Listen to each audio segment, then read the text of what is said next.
Hey, Kevin Meeks here, filming some juice for Cashion rods.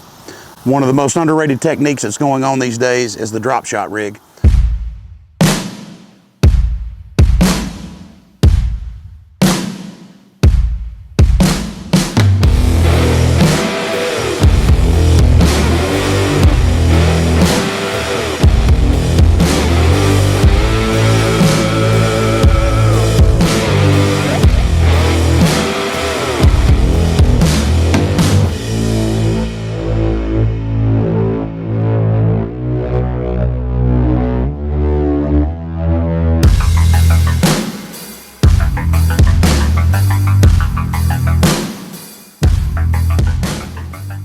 One of the most underrated techniques that's going on these days is the drop shot rig.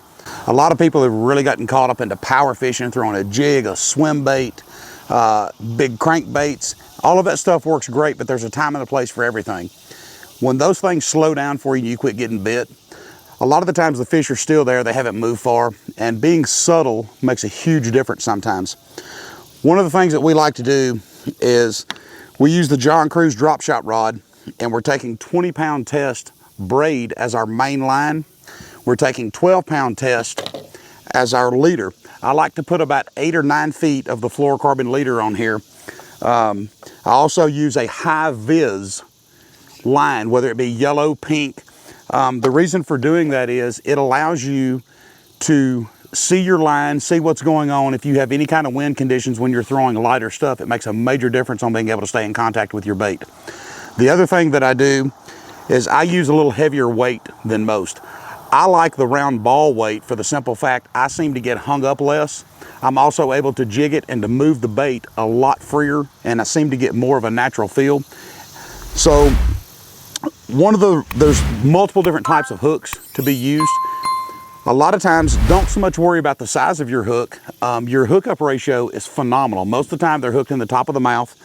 There's so many different types of baits to be used. I prefer missile. They've got a bomb shot.